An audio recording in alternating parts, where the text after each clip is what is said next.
At 52, I thought I had everything. A corner office on the 58th floor, a luxury condo overlooking Lake Michigan, and a career that made people envy my life. On New Year's Eve, while the city exploded in fireworks, I poured myself a glass of vintage scotch, opened my inbox, and smiled. 15 new emails. Happy New Year, boss. Thank you for your leadership. Wishing you success in Q1. I read each one, waiting, expecting just one message from my wife, or my daughter, or my son. Nothing. I stared at my phone, refreshed it twice. Nothing changed. That night, the silence from my family was louder than any applause I'd ever earned in a boardroom. I had spent 25 years chasing milestones, promotions, and bonuses, telling myself I was doing it for them. But I had become a stranger in my own family. When I reached for an old book on parenting, a gift from my wife I never opened, a yellowed envelope slipped out. My daughter's handwriting, a note I never received. If you still remember my name, maybe you'll care enough to read this. What followed cracked me open. A hidden video journal. 10 years of pain I never saw. Moments I missed. Words I never said. That night I faced the truth. I had built a kingdom, with no one left to share it. And what I did next nearly cost me everything. But it just might be the reason I still have a chance. My name is Richard Whitman, and I'm 52 years old. The irony of telling you that, telling anyone that, now makes me pause. Because for most of my adult life, I only introduced myself by title. Vice President of Regional Operations, Senior Director of Strategy, Executive Vice President. Names meant little. Roles meant everything.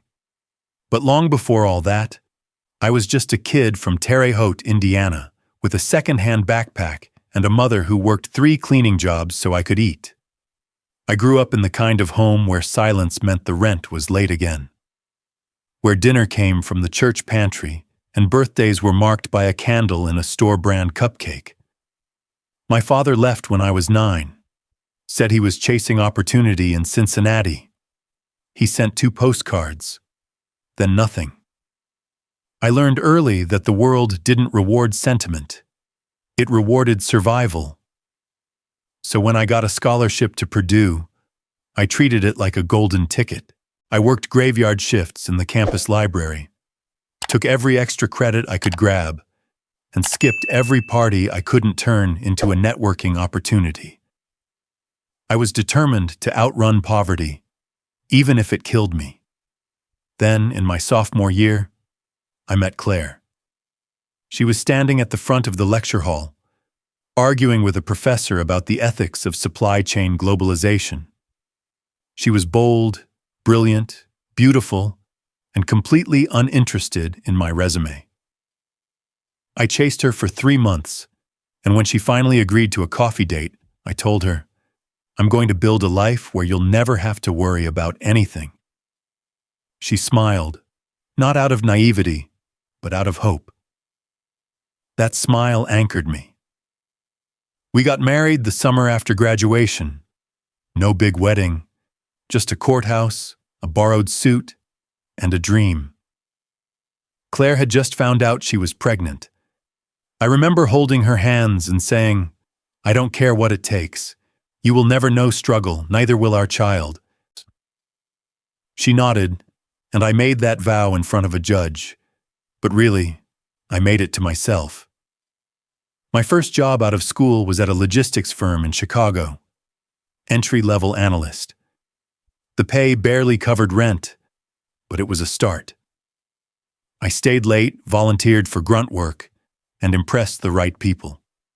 Within 2 years, I got my first promotion. We moved into a 1-bedroom apartment with central heating. Claire cried when the first utility bill came, and we didn't have to choose between electricity and groceries. Our daughter, Emily, was born that same winter. I remember holding her for the first time, her tiny fingers wrapped around my thumb. I whispered, you'll never feel what I felt growing up. I swear it.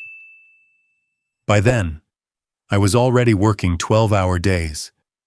I told myself it was temporary, that the late nights were investments in her future. When I missed her first smile, Claire sent me a video. When I missed her first word, she wrote it on a sticky note and stuck it to my laptop. Da-da. I taped it to my monitor. Every milestone I achieved at work felt like a badge of honor. Every bonus check, every title change, every glowing review was proof I was doing what I promised. Providing, securing, building. When I became director of operations at 33, we bought a home in the suburbs. Big yard, white fence, a swing set. Claire painted the nursery for our second child, Ethan, while I negotiated supplier contracts in Japan at 2 a.m. We joked that I was working for all of us. Claire was always understanding. She never made me feel guilty, never questioned the missed dinners or the late calls. I know what you're doing, she'd say. Just don't forget why you're doing it. I told myself I hadn't, that I remembered every single day. But the truth is, something was already shifting. Slowly, quietly. Success doesn't scream when it seduces you. It whispers. And I was listening. I used to tell myself it was just a phase. The long hours, the weekend flights, the client dinners. I framed it all as temporary sacrifices for permanent comfort. Every missed bedtime, every canceled plan came with a promise. Next month will be different. But next month always looked a lot like this one. When I became the regional VP, the pace intensified. I was now responsible for operations across 5 states. My days started before sunrise and often ended with a glass of scotch in some beige hotel room hundreds of miles from home. Claire would send me photos. Ethan building a Lego tower. Emily's drawing pinned on the fridge. I'd reply with a thumbs up or a heart emoji between back-to-back meetings. Then I'd tell myself that staying connected counted for something. Claire never complained. Not at first. She kept the house running, juggled play dates and dentist appointments, parent-teacher nights and birthday parties. She handled everything I didn't even realize needed handling.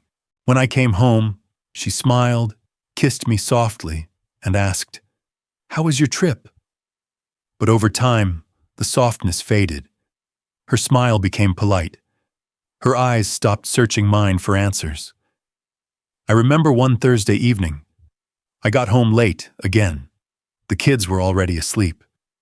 Claire was folding laundry in the living room, the TV humming quietly. I kissed her on the cheek. She didn't flinch, but she didn't lean in either. "Emily asked about you today," she said without looking up. "Oh?" I took off my tie. "She wanted to know if you'd be at her recital next week." I paused. "Next Thursday?" She nodded. "I've got the quarterly strategy summit in Dallas," I said. "It's kind of important." She said she thought maybe you'd take the red eye back. She was really excited. I didn't respond. Claire didn't push. She just kept folding socks. That weekend, I promised Emily I'd try my best. "Daddy's going to be really busy," I told her. "But if I can finish early, I'll be there." She lit up. "Can you sit in the front row?" "Absolutely," I said. I meant it. At least I thought I did. The night of the recital, I was 30,000 feet above Missouri, sipping club soda and reviewing merger forecasts. When I landed, I checked my phone. No messages from Emily. I sent a text. "How'd it go, sweetheart? I'm so proud of you." No reply. I got home late the next day. Her sparkly shoes were by the door. Claire had taped Emily's program to the fridge. I noticed she'd circled her name in red crayon. Later that evening, I found Emily in her room, headphones on, coloring. Hey, kiddo, I said, kneeling beside her. I'm really sorry I missed it. Work. I know, she said quickly, not looking up. I wanted to come, It's okay, she cut in again, then softer. Did you see the video Mom took? I nodded. She nodded back. That was it. After that, she stopped asking if I'd be at things. She still told me when they were. Her science fair, Ethan's soccer game, the school play. But she no longer looked for reassurance. Just information. Claire noticed it too. One night after the kids were asleep, she said, "You know what the hardest part is?" What? She doesn't expect you anymore. That used to hurt her. Now, it just doesn't surprise her. I bristled. I'm doing my best, Claire. This job, this level, it's not 9 to 5. I know, she said quietly. I really do. We didn't speak for a while. I looked around the living room. The toys, the drawings, the forgotten blanket on the couch. My home was still here. My family was still here. But I could feel it slipping, like sand through my fingers. Still, I told myself they'd understand. That one day they'd look back and see the big picture. The sacrifices, the security I'd built, the vacations I promised but never booked, the gifts I bought instead of time. They'll get it, I whispered. I was wrong. Success doesn't arrive with fanfare. It slips in while you're distracted, piles trophies on your shelf, and whispers that the cost is worth it. When I was named executive vice president, there was no parade. Just a firm handshake from the CEO and a company-wide email blast. But that title, it changed everything. My days became war rooms, my nights, contract negotiations. I flew first class, stayed in penthouses, and spoke on leadership panels. Colleagues toasted to my rise. Industry peers called for advice. On paper, I was unstoppable. But at home, the cracks were beginning to show. One night, I returned from a 3-day summit in Seattle. The house was quiet. Claire was in bed scrolling on her phone. I kissed her forehead, and she offered a faint smile. You should have seen Ethan's science project, she murmured. He built a working volcano, lit up half the classroom. I nodded, kicking off my shoes. That's great. You recorded it? She didn't answer. Her phone buzzed, and she turned the screen away instinctively. Late for a text, I said, half joking. She paused, thumb hovering. Just a parent from school, project stuff. I nodded, but something in my stomach twisted. I could have asked more. I could have pushed. Instead, I grabbed a glass of water and mumbled, I've got to prep for a call in the morning. That was the first night I noticed how distant we'd become. Not just physically, but in the way strangers dance around small talk at a dinner party. And still, I did nothing. A week later, I got a call from the school counselor. Ethan had been in a fight. I left a meeting early and rushed over. Claire was already there, seated next to Ethan, who sat hunched, arms crossed. The counselor explained another boy had shoved him during recess. Ethan punched back. Bloody nose, suspension pending. When we got home, I waited until we were alone. Why didn't you tell me? Ethan shrugged, avoiding my gaze. I'm your dad. You can talk to me. He scoffed, too grown for his age. You're never around. I came today, didn't I? Yeah, he snapped. Because school called, not because I did. The words cut deeper than I expected. That night, I replayed them while reviewing a Q3 forecast on my laptop. His tone, the truth buried inside. The next morning, I offered to drive him to school. He hesitated before sliding into the passenger seat. Silence hung between us until I asked, Did you hit him first? He shook his head. He said you didn't care about me. I gripped the steering wheel tighter. Is that true? He asked softly. No, I said quickly. Of course not. He turned to the window, voice flat. Then maybe tell your calendar that. At work, they threw me a congratulatory luncheon. 20 years at the company. Speeches, cake, applause. Someone called me the backbone of the operation. As I stood there smiling, I felt hollow. The applause was loud, but the silence from my own house was deafening. That weekend, I bought Ethan a drone he'd been eyeing for months. He thanked me politely, then went back to his room. Later, I heard the buzz of the drone outside. He was flying it alone. Claire found me on the back porch, nursing a drink. You don't have to keep buying your way out of guilt, she said. I just wanted to make him smile. He doesn't need drones, Richard.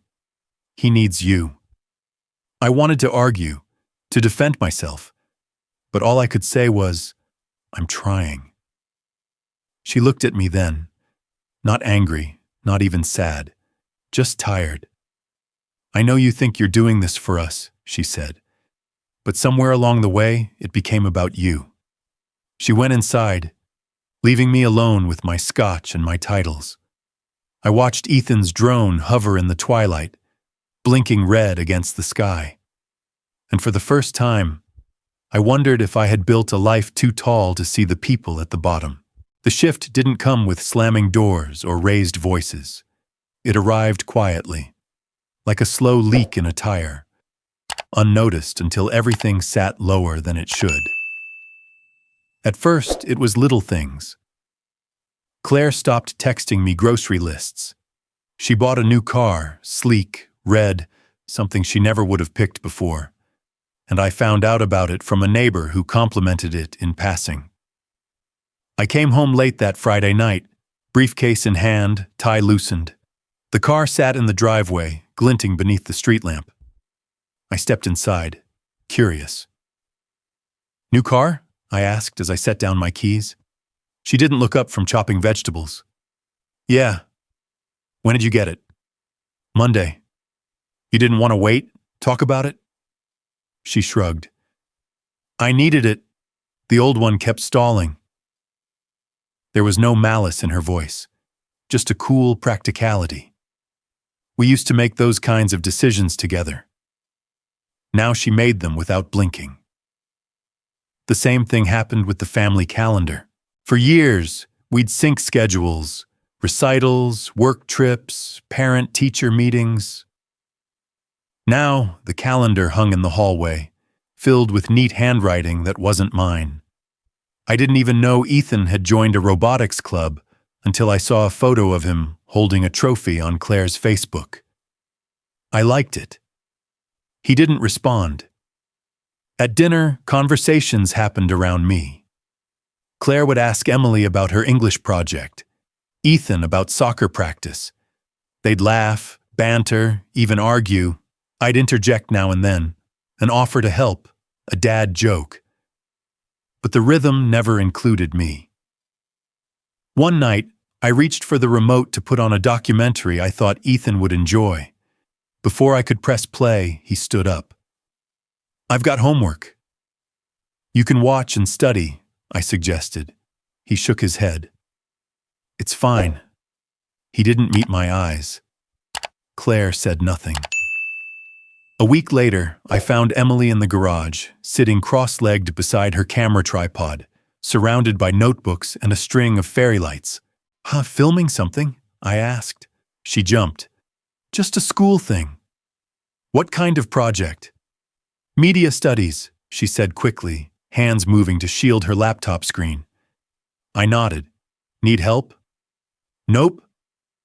The screen showed a paused frame, her face lit by soft light, lips slightly parted, as if she were in mid-confession. That night, curiosity got the better of me. I searched her name on YouTube, TikTok, every platform I could think of. Nothing. But I knew Emily. She was too smart to post under her real name. It took me 3 hours and an old photo she once used as a profile pic to find it, a channel called My Dad's Missing But Alive. She'd uploaded weekly video journals, monologues, vlogs, some short, some heartbreakingly long. I clicked one at random. She was 13 in it, hair in a messy bun, voice raw. Today I got an A in biology. Mom made pancakes. Dad's in Atlanta, again. I waved at his picture in the hallway, just in case he forgot what we look like. Another video. She was 15. Sometimes I pretend he's dead. It's easier than explaining to people that he just never shows up. Another. This one recent. He sent flowers for my birthday, with a card that said, "Proud of you." He didn't even ask what I was proud of. I sat there, in my home office, surrounded by awards, staring at a screen that held more truth than I'd heard in years. Emily didn't say my name in any of the videos. She called me he, him, that man. But she spoke with an aching precision, recounting events I had missed or misunderstood. She never screamed, never raged. She simply documented, as if compiling evidence for a jury. I should have stormed into her room, demanded an explanation, told her how unfair it was.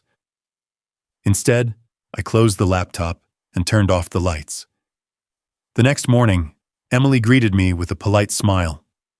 "Morning," she said, pouring cereal. I watched her, unsure if she knew I knew. Claire handed me a travel mug. "Flight today?" I nodded. "And text me when you land." I looked around at my family, functioning, smiling, eating breakfast. Everything seemed fine. But I had seen the truth. They had rewritten the code. They had built a version of life that didn't include me. And the scariest part was, it worked. Claire suggested the trip like it was nothing. Just another Thursday night over reheated pasta, the kids upstairs, the dishwasher humming softly. "I found a cabin," she said, pushing her plate away. "Upstate, near that lake we used to talk about. 4 days, no Wi-Fi, just us." I blinked. "When?" "Next weekend." I frowned. "Next weekend's the Q4 review with the board." "I checked your calendar. You don't fly out until Sunday night." I hesitated. "Yeah, but there's prep. We could leave Friday after the kids finish school. Come back Sunday afternoon. You'd still make the flight." Her voice was calm, measured. Not pleading, just hopeful. I nodded slowly. "Let me see what I can move." She smiled, small, tentative. "Thanks." For a moment, I believed myself. Believed I'd make it work. But Friday morning came with a storm of emails, last-minute calls, and an urgent video conference with the CFO. I texted Claire at 10:37 a.m. "Can't swing the trip. I'm sorry. Let's reschedule. Love you." She didn't reply. When I got home that night, the house was dark. A sticky note on the fridge read, "Took the kids. Didn't want them waiting with bags packed." I stood there staring at the note longer than I should have. I could have called, driven up late, tried to meet them halfway. But instead, I poured myself a drink and opened my laptop. 3 days later, Claire returned. No lecture, no passive aggression, just silence. She unpacked the bags, washed clothes, cooked dinner. The trip was never mentioned again. 2 weeks passed. One morning, my assistant buzzed in. "There's a call from Ethan's school, the principal." My chest tightened. What happened? Something about an absence. Apparently Ethan skipped yesterday. I stared at the phone. I had back-to-back strategy meetings all afternoon. "Reschedule my 3 p.m., I said. "Done. Are you heading over?" I thought for a moment, then pulled open my contacts. "Send Michael instead. Have him take notes." "Your assistant?" "He's handled family issues before. He's good with people." There was a pause. You sure? I'll follow up tonight. Michael went, took notes, texted me. All fine. Minor thing. He seemed distracted lately. Principal said it's probably nothing serious. That night, I brought it up at dinner. Ethan, your school called. He didn't look up from his plate. I heard you skipped a day. I didn't feel like going.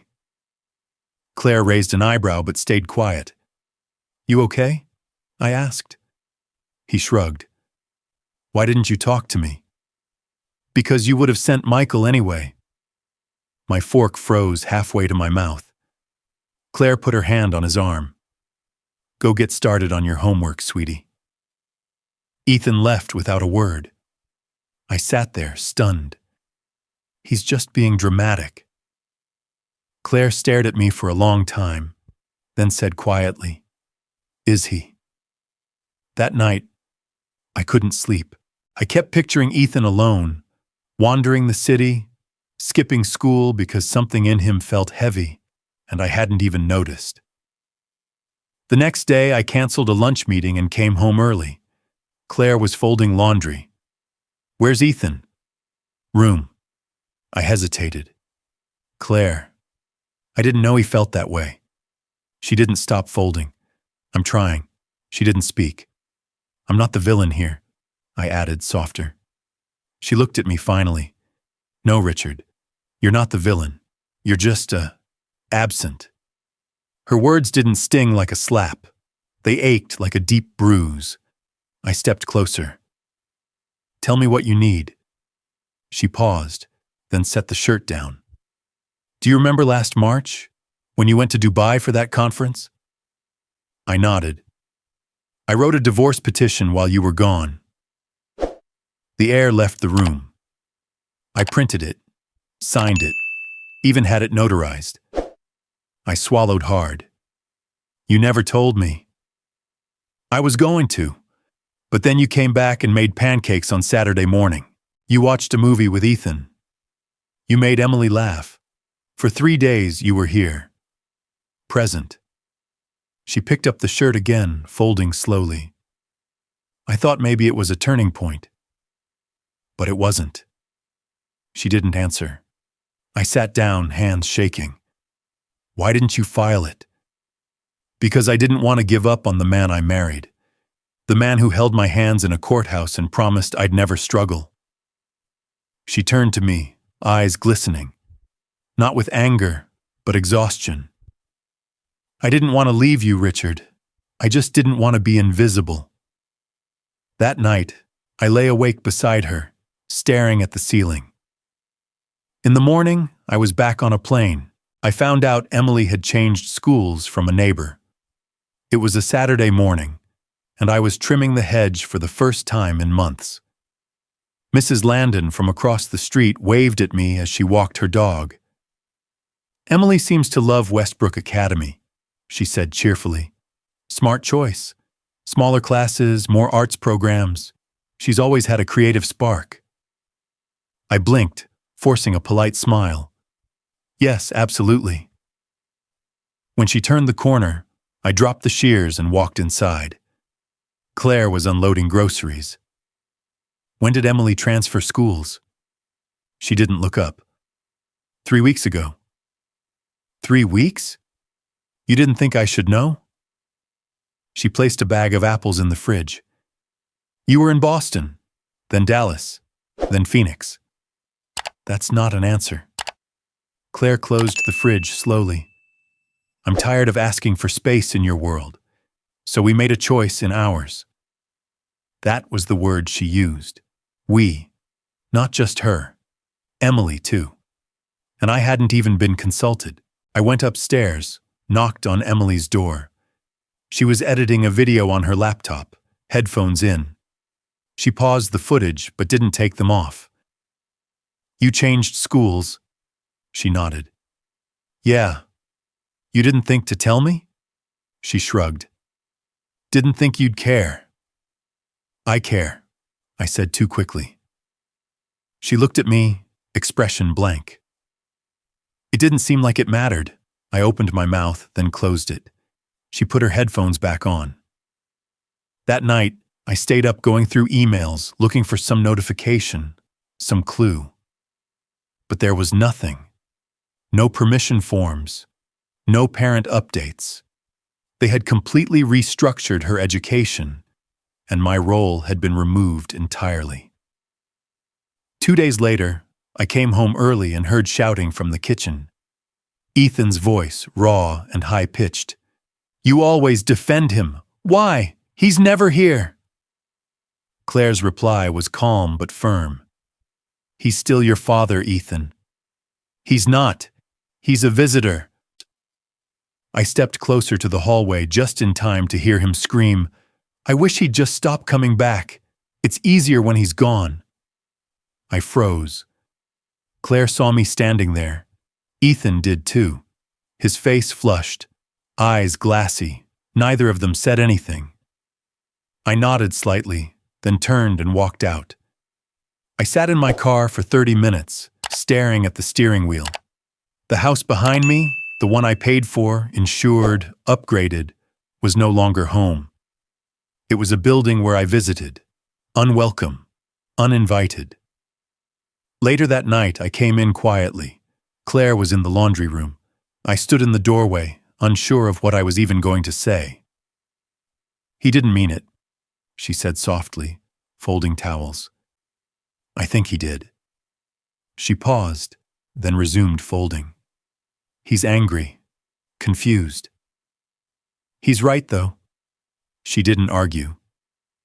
"I feel like a ghost," I said, my voice breaking for the first time in years. Claire looked up, met my eyes. For a moment, I saw something flicker. Maybe pity, maybe grief, but it faded just as quickly. "You were never supposed to be a ghost," she whispered. "You just kept disappearing." There was no venom in her words, no raised voice, just a brutal calm. "Say something," I begged. "Yell, cry, tell me I'm awful. Just don't be like this." She folded the last towel. "I've said everything there is to say." The next morning, I made breakfast. Pancakes, eggs, toast, Ethan's favorites. I laid everything out, even made fresh orange juice. Claire came down, saw the spread, and offered a polite, "Thanks." Ethan grabbed toast, muttered, "I'm late," and left. Emily didn't come down at all. Claire sat across from me, sipping coffee in silence. I tried small talk, weather, her car, a book she liked.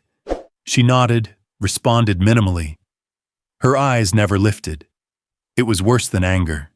It was disinterest. We used to fight early in the marriage. Passionate arguments, dramatic reconciliations. But now, the silence was surgical, precise, cold. I went to work that day, sat in my glass office, looked out at the skyline. My assistant brought in contracts, notes, charts. I nodded, signed, nodded again. The team clapped when I closed a deal worth millions. But all I felt was static. The applause bounced off the windows and disappeared. That night, I returned home and found the bedroom door closed. I stood outside for a full minute, hand on the knob, unsure if I even belonged on the other side anymore. Eventually, I turned and slept on the couch. At 3 a.m., I woke up sweating. A bad dream, maybe, or something deeper. The house was quiet, too quiet. I walked past the photos on the wall, wedding day, first steps, family vacations, smiling faces from a different life. And for the first time, I wondered if I'd already lost them. Not in the future, but now. The city was alive that night. Horns blaring, fireworks erupting over Lake Michigan, strangers cheering in the streets below. From the 42nd floor of my condo, it looked like celebration wrapped in gold and glitter. Inside, it was just me and the dim glow of the television playing a countdown I wasn't watching. I poured myself a glass of whiskey and settled onto the leather couch, phone in hand. It was 11:48 p.m. I refreshed my inbox. One message, then another, and another. Happy New Year, boss! Couldn't have done it without you this year. Cheers to 2026. Appreciate your leadership. Let's crush Q1. 15 emails in total, all from colleagues, assistants, junior managers. I waited, refreshed again, checked my messages. Nothing from Claire, nothing from Emily, nothing from Ethan. I told myself maybe they were busy, maybe they were asleep, maybe they were celebrating together somewhere. Without me. At 12 a.m. sharp, my phone vibrated once more. A LinkedIn notification. That was it.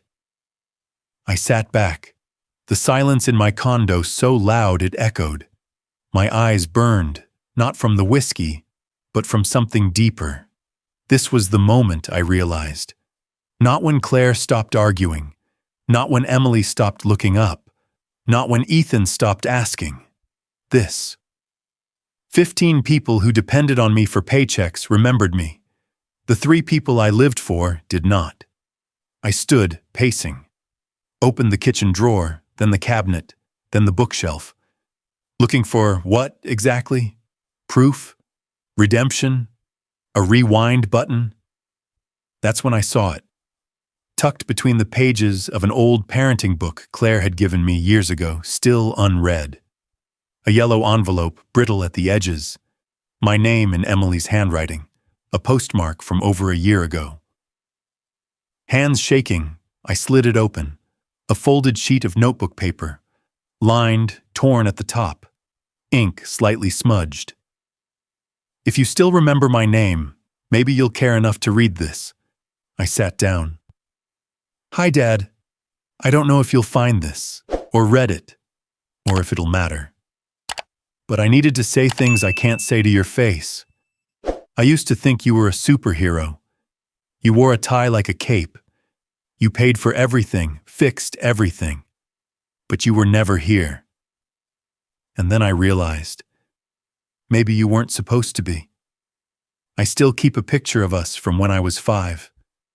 You were holding me up on your shoulders at the park. I remember thinking you'd never drop me. But you did, Dad, you did. I made videos. I know you probably haven't seen them. Maybe you will. Maybe not.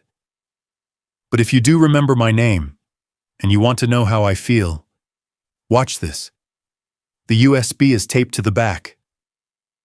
I turned the envelope over. Sure enough, a small black flash drive was taped there, nearly invisible. I stared at it for a long time.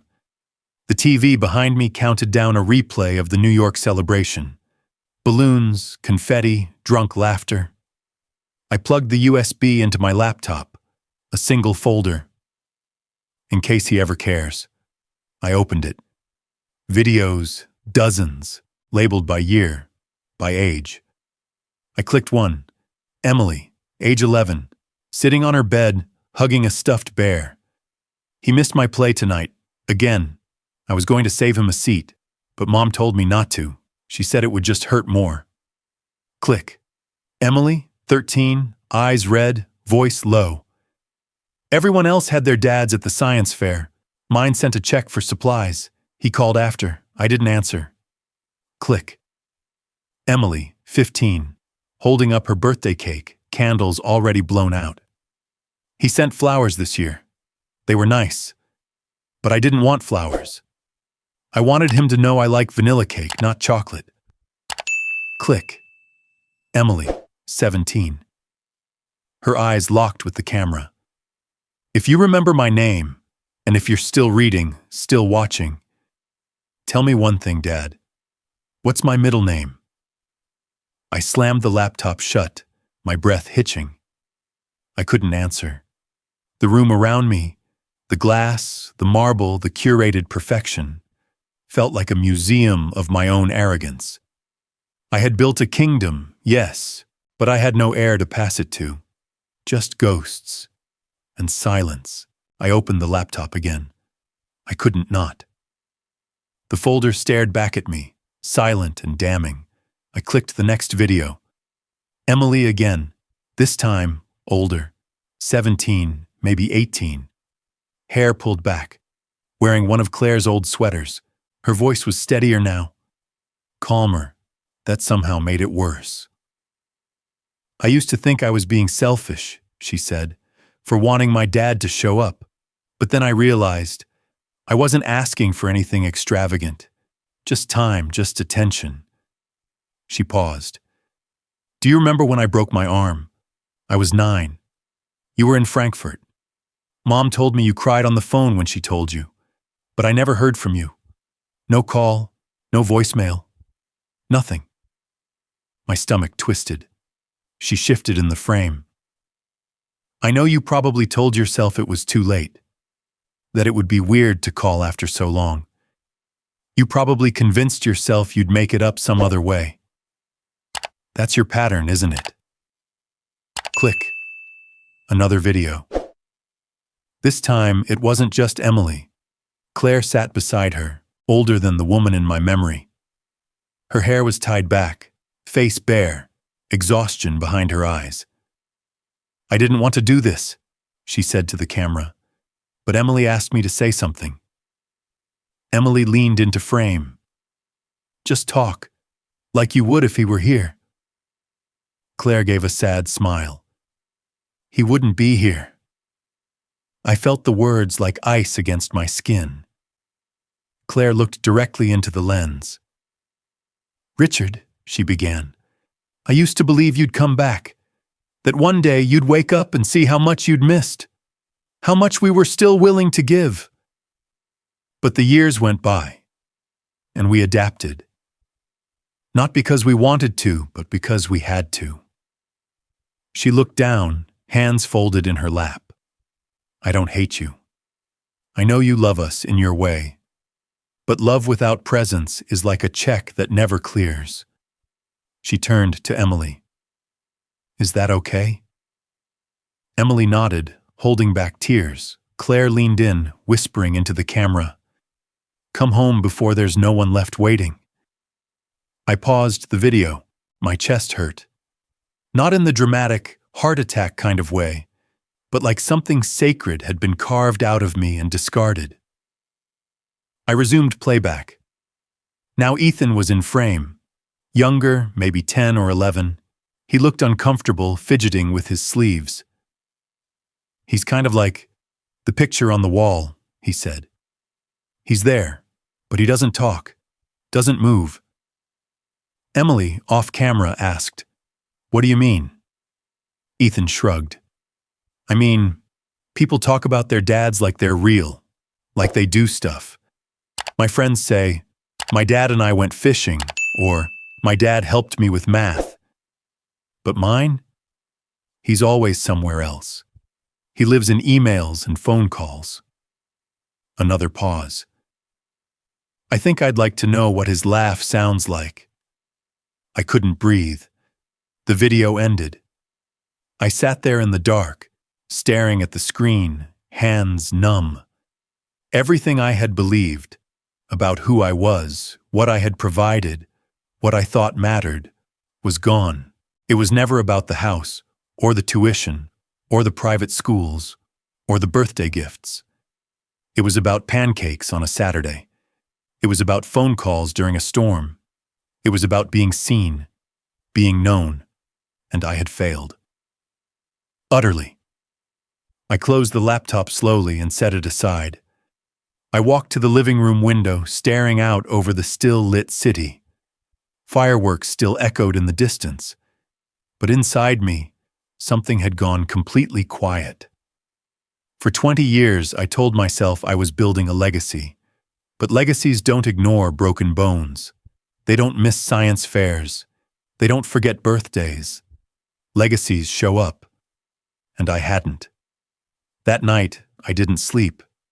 I didn't drink. I didn't respond to any emails. I just sat there, watching the sky go from black to gray. At 6:11 a.m., I opened my calendar. I canceled everything.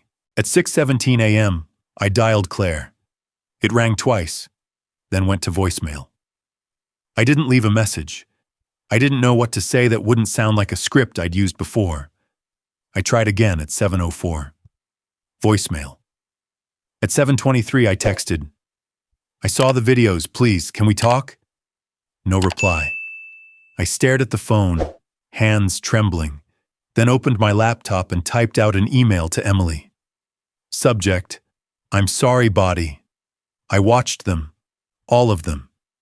I don't deserve a response, but I need you to know I'm not going to disappear again." I hovered over send, then clicked. I waited, refreshed the inbox. Nothing. At 8:42 I grabbed my coat, keys, and left the condo. The streets were still slick with melted snow, sunlight barely peeking through the clouds.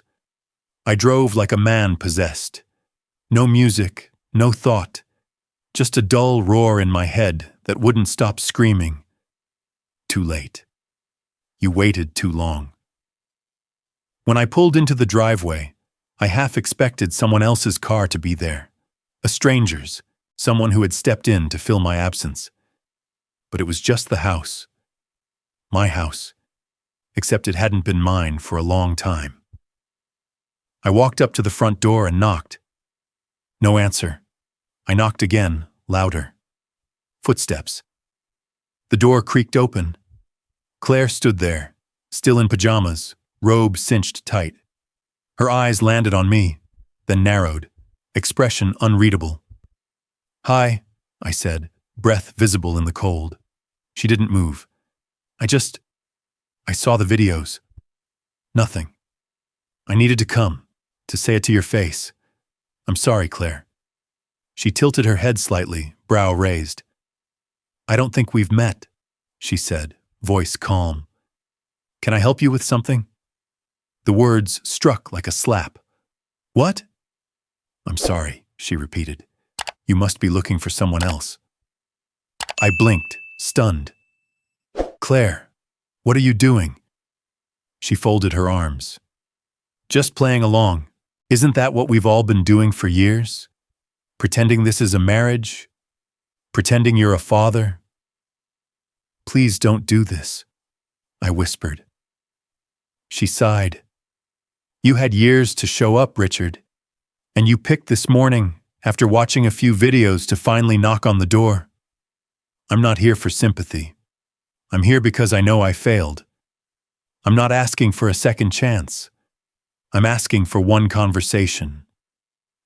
She leaned against the doorframe, the cold air between us like a wall. "You know what hurts the most?" she said quietly.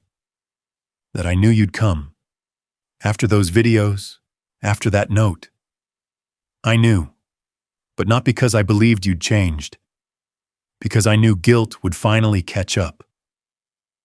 "I'm not here because of guilt," I said. "I'm here because I'm done lying to myself. I'm here because I don't want to be a ghost anymore." Her eyes softened, just a fraction, then steeled again. "I don't need speeches. I don't need promises. I've had 20 years of those. What I need is silence, time, space." She began to close the door. I placed my hand against it gently. "Emily said in one video that I live in emails and phone calls. She was right. But I'm standing here now. No screens, no distance, just me. And I'll stand here every day if I have to." Claire paused. Then softly, "You have a lot of standing to do." And she closed the door. Not slammed, just closed. I stood there for another 5 minutes, breath fogging in the cold, heartbeat echoing in my ears. Then I turned, walked to the car, and sat behind the wheel. I didn't start the engine, didn't call anyone, didn't cry. I just sat. Because for the first time in my life, I understood something. This wasn't the beginning of forgiveness. It was the end of pretending. And maybe, just maybe, that was the only place real change could begin. The office smelled like polished wood and expensive failure. I walked past my assistant without speaking, past the assistant's assistant, Past the endless glass cubicles and motivational posters I once helped design. Disruption starts with discipline. Lead through legacy. Words I had lived by. Words that now made me feel sick. My name was still on the wall outside the executive suite. Gold lettering, all caps. I used to pause and look at it every morning, a small ritual of affirmation. This time I didn't look. I walked in, closed the door, and set the envelope on my desk. My resignation letter, 2 pages, hand-signed. At 9:02 a.m., I slid it across the table to Greg Monroe, the CEO. He blinked once, then twice. This a joke? No. He leaned back in the chair, arms folded. Richard, you're a year away from board eligibility, stock options alone? I'm aware. Then help me understand. Because this is career suicide. I nodded. So be it. Greg was silent for a moment. Then he chuckled, dry and sharp. Is this about your family? I didn't answer. I read your daughter's post, he added. The one that went viral with the video montage? Harsh. I stood. This isn't a negotiation. He narrowed his eyes. You leave now, and that legacy you love talking about? It evaporates. You'll be remembered as the guy who flinched. I walked to the door. Better to flinch than to never face anything at all. Greg didn't stand. You'll regret this. Maybe, I said, but I regret everything else more. The story broke 2 days later. Multi-millionaire executive quits job for family redemption. Clickbait headlines followed. Father of the year or just too late?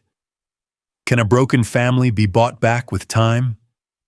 From boardroom to backyard, a CEO's fall or rise. The phone rang nonstop. Journalists, podcasters, even a documentary team offered to follow my reinvention. I said no to all of them. Instead, I packed what I needed, hired a moving van, and drove back to the one-story house Claire and I had bought 20 years earlier. The one we had rented out after moving up. It was old, the paint chipped, the porch creaking, but it was ours. And for once, I didn't care how it looked from the outside. I scrubbed floors, patched drywall, and reassembled furniture by hand. No cleaning crews, no assistants, just me, a hammer, and time. One afternoon, while replacing a bathroom mirror, my phone buzzed. It was Ben, my oldest friend, former colleague. We'd started at the firm together, 2 interns with matching coffee addictions and dreams of power. I answered. Hey. I heard, he said. No hello, no small talk. News travels fast. Yeah, faster than your common sense, apparently. I laughed, tired. It was time. You walked away from a 7-figure salary, Richard. For what? Pancakes and forgiveness? For something real, he scoffed. You think they'll just let you back in? You think showing up with paint on your shirt and tears in your eyes erases 2 decades? No, but it's a start. Ben went quiet, then said, You're going to regret this. That makes 2 of us, I replied. He didn't laugh. You were built for the game. You're throwing it away. I was built for my family too, I said. I just forgot that. He hung up. I stared at the wall for a long time, then went back to sanding the window frame. That night I ate a microwave dinner alone in the kitchen. The silence was deafening, but it was different now. Not a void, but a space I intended to fill. I started setting routines. I woke up early, ran a mile, cooked breakfast, scrambled eggs and toast, even if no one would eat it. I volunteered at Ethan's school library twice a week, helped restock books, cleaned whiteboards, organized after-school activities. Most of the kids didn't recognize me. The ones who did whispered, Is that the guy from the video? I didn't care. I emailed Emily every Sunday, Never long, never demanding, just updates. A photo of the old house, a joke. One line. Still here, still trying? No reply. But the emails didn't bounce, and that was something. At night, I watched Claire's favorite show, reruns of old detective dramas. I didn't text her. I didn't push. But I left the porch light on, just in case. In those early weeks, I learned more about myself than I had in years. Not from therapy, not from books, from dust, from silence, from starting over. I wasn't rebuilding a life. I was finally building one. It took Claire 3 weeks to respond. Not with a call, not with a visit, a package. Inside, Ethan's old soccer cleats, a few of my sweaters, and a note. Figured these were yours, didn't want them in the house. No signature, no warmth, just logistics. I set the box aside and took a walk around the block, the cold gnawing at my skin, my lungs burning. Every neighbor I passed nodded politely, aware but not curious. The former executive turned full-time ghost. 2 days later, Ethan showed up on the porch, unannounced. 17 years old, taller than I remembered, face leaner, voice deeper. Mom said I could come by to pick up my guitar, he muttered. I stepped aside. It's in the front room. I tuned it last week. He walked in without looking at me, found the case, checked the strings. You still playing? I asked. He zipped the case.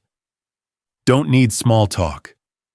I nodded, biting back the impulse to explain, to justify. As he turned to leave, I said softly, You can come by any time. No pressure. He paused at the door, then turned around, grabbed one of my old jackets from the coat hook, opened the front door again, and hurled it across the lawn. Don't pretend this house means anything to you, he snapped. You abandoned it years ago. Then he was gone. I left the jacket there. Let the wind have it. That night I checked my email, a single message from Emily. No subject, no greeting, just one sentence. Don't perform for us, Dad. The internet's seen enough. I stared at the screen, the words blurring. She thought I was putting on a show, like the resignation, the volunteering, the house restoration, was all just theater. A redemption arc for a man who missed his lines for 20 years. I typed a reply, deleted it, typed again, deleted that too. The next morning, I drove to the farmer's market Claire used to love, bought the apples she liked, Honeycrisp, delivered them to her porch with a note. For you, no agenda, no response. But the apples were gone the next day. A week later, I attended a town fundraiser. Didn't speak, just handed out waters and folded chairs. Halfway through, a woman tapped my shoulder. You're Emily's dad, right? I nodded. She used to tutor my son. Smart girl, really kind. Sorry, I don't mean to pry, but she's okay, right? That last post of hers was intense. What post? She frowned. The one about secrets. You didn't see it? I shook my head. That night, I scoured Emily's page. It wasn't public, but one friend had reshared it. The caption read, Everyone has their version of betrayal. Mine wore a tie, but I learned silence from someone else. Below it, a picture of Claire, younger, laughing beside a man who wasn't me, his arm too comfortably around her shoulders. The timestamp, 13 years ago. I stared at it for a long time. Then I went to the garage. In an old box labeled Taxes 2011, I found it, Claire's calendar from that year.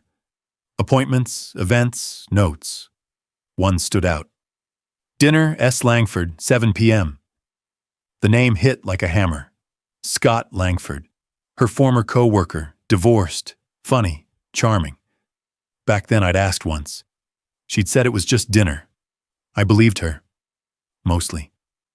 I thought about confronting her, calling her, demanding the truth.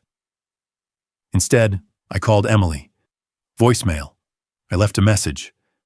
I saw the post, and I just wanted to say, if you ever wondered why I didn't ask more, it wasn't because I didn't care. It was because I was afraid the answer would destroy what little we had left. I hung up. That night, I sat at the dining table, just me, the apples, and the echo of my own breath. And I realized something. They weren't pushing me away to punish me. They were protecting themselves from hoping again. Because hope in the hands of someone unreliable is just another kind of cruelty. The first time I showed up to volunteer at Ethan's school again, nobody noticed.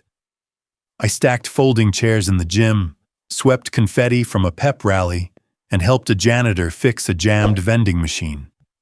No one clapped. No one thanked me.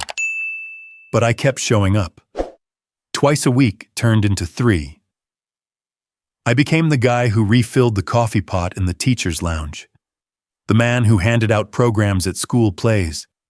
The dad who didn't say much, but was always there. Early, quiet, consistent. Ethan never said a word to me. But one day I spotted him watching from the edge of the cafeteria. He didn't wave, didn't smile, just stood there arms crossed as I finished helping the art teacher carry boxes of supplies. That night, I printed one of his old drawings, some superhero he'd made up in 3rd grade, and taped it to my fridge. I wasn't sure if he'd see it, but I needed that version of him to be real again, not just a memory. Meanwhile, I started cooking. Claire once said love wasn't in grand gestures, but in knowing how someone likes their eggs. I didn't know how she liked hers anymore, so I started learning everything. I watched YouTube tutorials, spilled flour on the floor, burned a dozen pancakes, but slowly, things got better. One evening, I made her favorite dessert, lemon meringue pie. I remembered it from a weekend trip to Savannah. She'd called it sunshine in a crust. I left it on her porch. No note. Just the pie and a clean tin. 3 days later, I found the tin returned, washed, on my welcome mat. No note there either. But it was enough. Then there was the dance. It started as a joke. Ethan had once posted a clip on TikTok of himself doing a ridiculous group dance. I remembered seeing it. He looked so alive in it, free, confident. I tried it.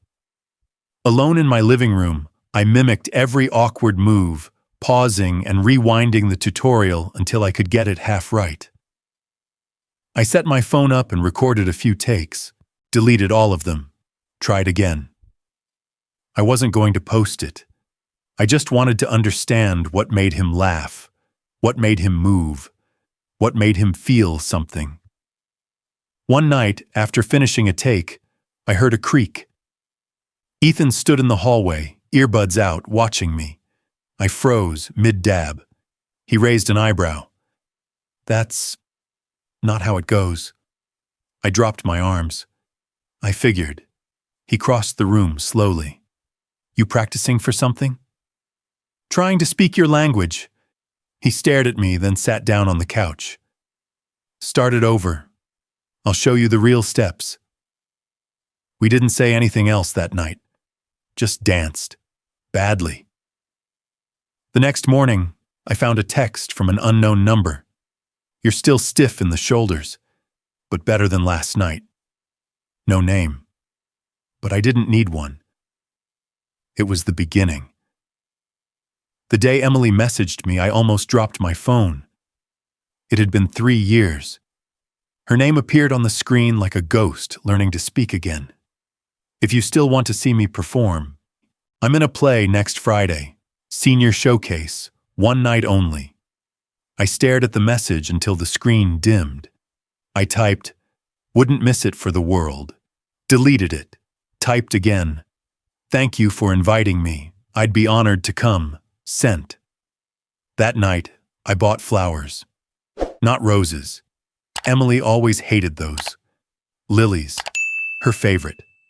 I even remembered to remove the pollen pods so they wouldn't stain her costume. I ironed my shirt twice, practiced what I might say if she let me backstage. I didn't expect a hug or even eye contact, but I'd be there. Not for redemption, not for forgiveness, just for her.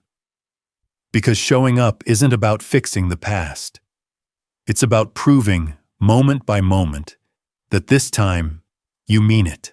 The auditorium buzzed with chatter and perfume and folding programs. Parents jostled in the aisles, cell phones raised, anticipation thick in the air. I stood at the very back, behind the last row, half shadowed by the exit sign. No ticket, no seat, just presence. Emily's name was third on the playbill. The letter that never came. A solo piece she wrote herself. When the lights dimmed and the hush fell, my breath hitched, and then she stepped into the spotlight. Hair pinned back, posture poised, voice clear and trembling with emotion. She spoke lines about waiting by the window, counting days, forgetting what a voice sounded like. She moved with the grace of someone who had carried too much too early and still chose to walk. And then she looked up, past the first rows, past the teachers, past the parents.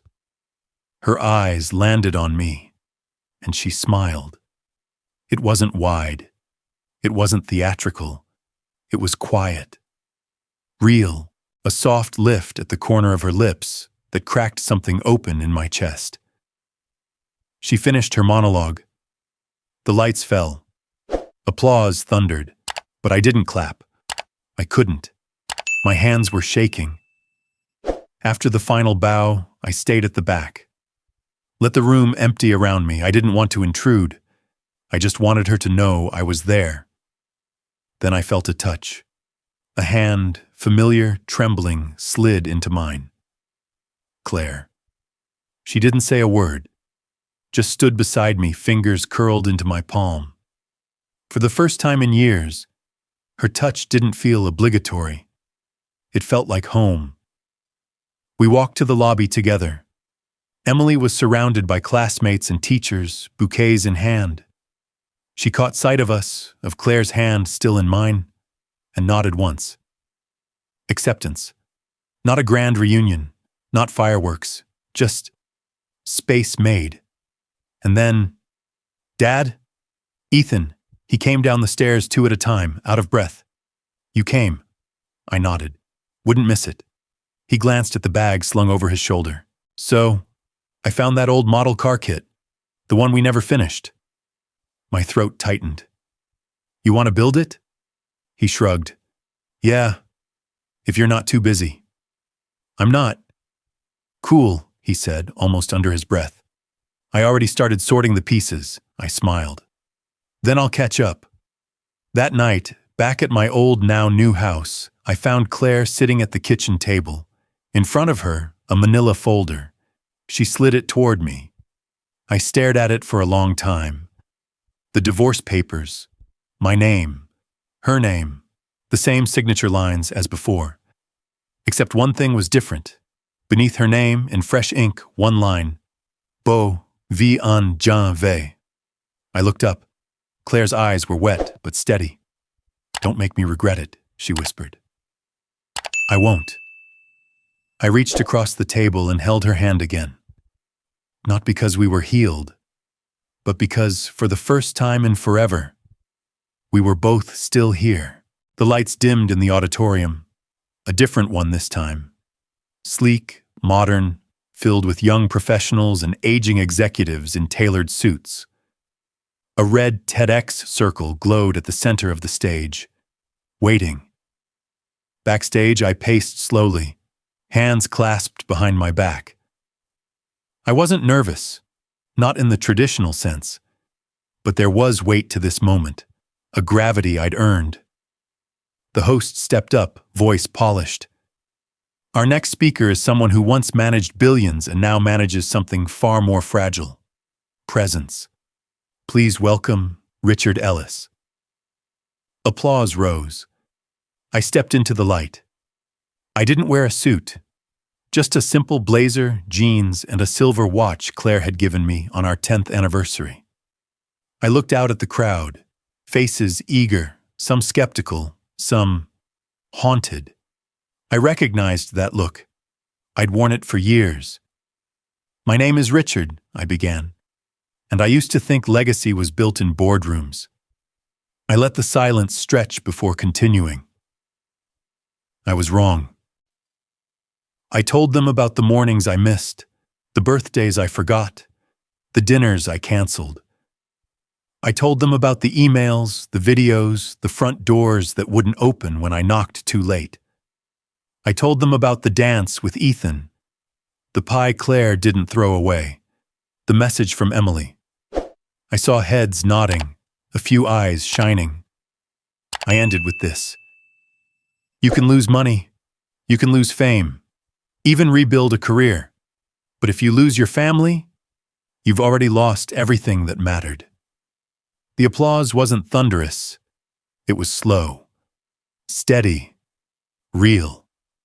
Weeks later, someone stopped me at a cafe in Austin. "You're the guy from TEDx, right?" he asked. My wife and I watched it. I left early that day, picked up my son from school. First time in months. I smiled.